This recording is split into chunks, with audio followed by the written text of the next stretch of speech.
Vous allez avoir tout avantage à, lorsque vous allez faire votre dessin, à bien paramétriser vos pièces, à bien mettre votre arbre de spécification clair et à faire des pièces qui sont exactes. Car si dans le cas où est-ce que vous n'avez pas le temps de terminer votre dessin, la partie utilisation efficace des commandes, par exemple, vous faites 50% de votre dessin, celle-ci ne comptera pas. Je vais prendre les trois autres catégories, je vais les mettre sur 30 et je vais diviser votre note en deux. Ça fait en sorte que c'est mieux d'aller chercher le maximum de points sur la clarté de l'arbre de spécification, la paramétrisation et l'exactitude, même si vous n'avez pas terminé votre dessin. Ensuite, le troisième critère, on a la paramétrisation des pièces. Ce que je vais vérifier, c'est si les dimensions sont modifiables. Et pour réussir à rendre les dimensions modifiables, ça veut dire que je vais sélectionner une dimension.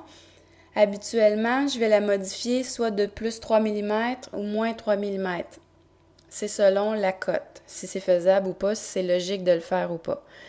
Et pour réussir ça, sans qu'il y ait d'alarmes qui nous apparaissent, des avertissements que Katia va nous envoyer, on doit iso-contraindre les esquisses. Alors, si je trouve des esquisses qui ne sont pas iso-contraintes, vous allez perdre des points. Puis souvent, c'est ça qui va rendre la cote non modifiable. Ensuite, la pièce devra rester intacte lors des modifications. Je vais prendre 5 dimensions au hasard que je vais modifier. Et ces 5 dimensions-là doivent allonger ou réduire la pièce, selon ce que je fais, sans me donner d'avertissement. S'il y a à chaque fois qu'il va y avoir une des dimensions qui va me donner un avertissement, vous allez perdre des points. Ensuite, la troisième chose que je vais vérifier, c'est que les contraintes dimensionnelles correspondent au dessin 2D. Fait que le plan que je vous remets a des cotes dessus et ces cotes-là doivent se retrouver une seule fois dans votre fichier. Si jamais vous avez vous avez le besoin d'en mettre une deuxième, la même dimension qui correspond à la même chose, d'où l'intérêt d'utiliser les paramètres, d'associer à ce moment-là ces deux contraintes-là à un même paramètre.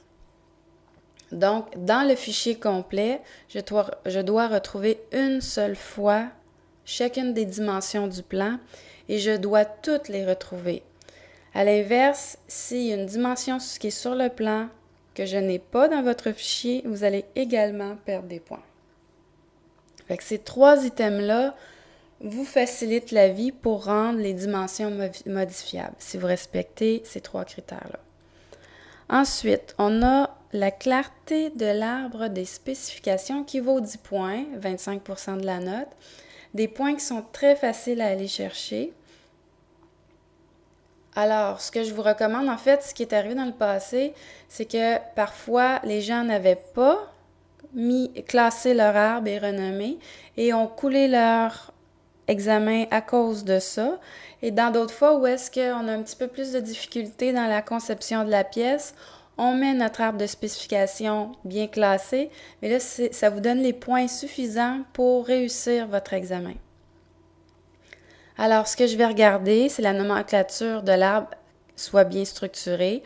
Pour cela, il faudra créer des sets géométriques, renommer les éléments ou les sets géométriques, classification des éléments dans les sets géométriques tels que vous l'avez appris dans une vidéo la semaine dernière, mettre des mots significatifs pour les sets géométriques, supprimer les éléments inutiles. Si vous avez des esquisses que vous avez fait et finalement que vous n'avez pas utilisées, ou des sets géométriques que vous avez créés que vous n'avez pas utilisés, des plans, peu importe, il y a une fonction dans CATIA qui nous permet de supprimer les éléments inutiles, de faire le petit ménage dans notre arbre.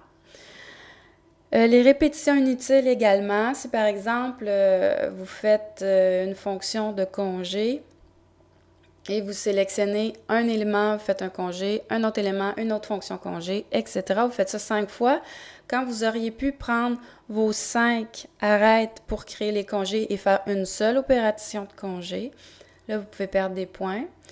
Et ensuite, profil créé de façon simple, c'est un profil par esquisse. Ça, si je fais allusion, entre autres aussi, c'est pour la facilité de construction là, dans votre pièce. Et aux vidéos sur la découpe que vous avez vues, je vous ai montré l'exemple des problèmes que ça pouvait créer si on faisait plus d'un profil séparé, en fait, qui était distinct par esquisse. Ça peut nous créer des problèmes. Fait que si vous faites ça, vous pouvez perdre des points à cet endroit-là aussi. C'est ce qui conclut les critères de correction. C'est important de les garder en tête lors de votre création. Une fois que votre pièce va être terminée, de venir vérifier la liste des critères pour voir si vous n'avez rien oublié. Et si vous avez des questions, s'il y a des termes, des choses que je vérifie que vous ne comprenez pas ou si vous ne vous souvenez plus, n'hésitez pas à venir me poser des questions.